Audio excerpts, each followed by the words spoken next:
warahmatullahi wabarakatuh.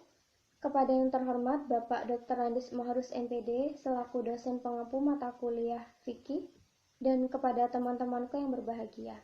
Segala puji bagi Allah yang telah melimpahkan rahmat serta hidayahnya kepada kita semua. Dan tak lupa, salawat serta salam tetap tercurah limpahkan kepada junjungan besar Nabi kita Nabi Muhammad SAW. Di sini, kami dari kelompok 1 ingin mempresentasikan hasil diskusi kami yang berjudul Fikih Ibadah.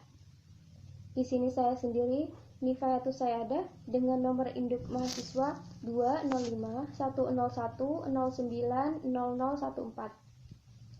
Saya akan menjelaskan tentang pengertian fikih ibadah. Fikih secara bahasa berasal dari kata faqiha yafqahu, fikihan yang berarti mengerti atau paham. Jadi, fikih adalah ilmu untuk mengetahui hukum Allah yang berhubungan dengan segala amalia mukallaf, baik yang wajib, sunnah, mubah, makruh, ataupun haram. Yang tentunya semua itu sudah digali dari dalil-dalil yang jelas. Sedangkan fikih berasal dari bahasa Arab, ibadah, jamak dari ibadat, yang berarti pengabdian, penghambaan, ketundukan, dan kepatuhan. Sedangkan ibadah dalam bahasa yaitu taat, tunduk, dan merendahkan diri. Jadi, ibadah ialah segala sesuatu yang diridhoi oleh Allah Subhanahu wa Ta'ala, baik itu berupa perbuatan, perkataan, maupun bisikan dalam hati. Dan selanjutnya saya akan menjelaskan tentang hakikat ibadah. Hakikat ibadah itu antara lain firman Allah dalam Quran Surat Al-Baqarah ayat 21. Dan adapun hakikat ibadah, yaitu yang pertama, ibadah adalah tujuan hidup kita. Yang kedua, melaksanakan apa yang Allah cintai dan ridhoi. Dan yang ketiga, melaksanakan perintah Allah dan menjauhi segala larangannya. Dan yang keempat, jihad di jalan Allah Subhanahu wa Ta'ala. Yang kelima, cinta kepada Allah dan Rasul-Nya.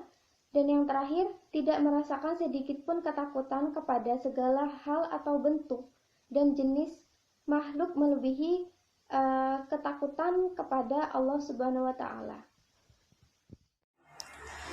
Assalamualaikum warahmatullahi wabarakatuh. Perkenalkan, nama saya Rika Rahim dengan NIM 202101090010. Di sini saya akan melanjutkan presentasi dari saudari Nifa, yaitu 2 tentang tujuan dan macam-macam ibadah. Tujuan ibadah.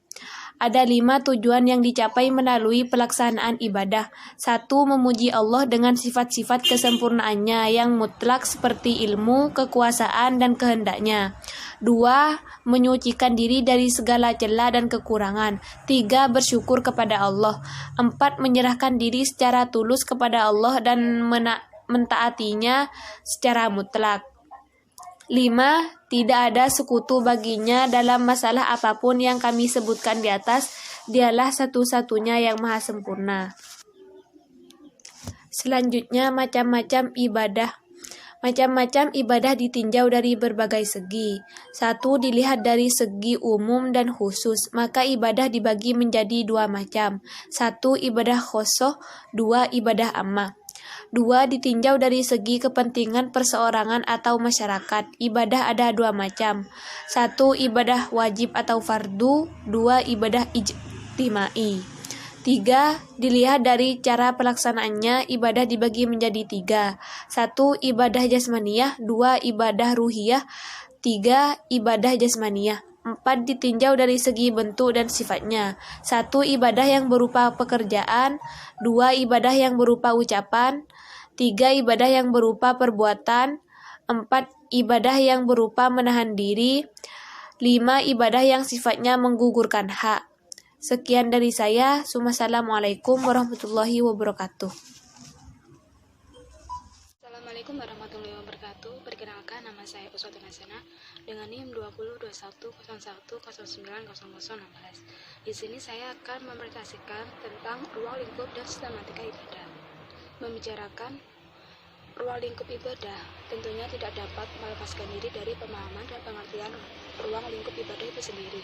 Menurut Ibnu Taimiyah yang dikemukakan oleh Ritoma, bahwa ruang lingkup ibadah mencakup semua bentuk cinta dan kerelaan kepada Allah, baik perkataan maupun perbuatan.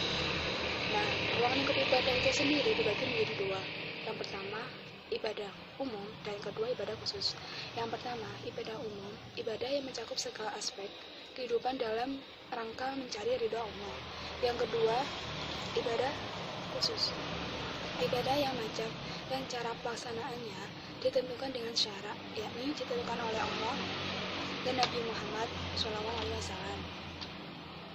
Ibadah khusus bersifat mutlak, tidak boleh mengubah, menambah, ataupun mengurangi, sesuai seperti tuntunan yang bersuci, yakni sholat, zakat, puasa, dan lain sebagainya.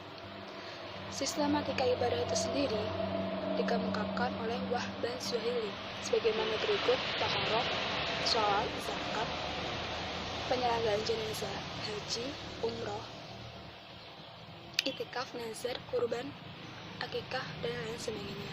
Demikian presentasi yang saya sampaikan. Apabila ada salah kata, mohon maaf yang sebesar-besarnya. Wassalamualaikum warahmatullahi wabarakatuh.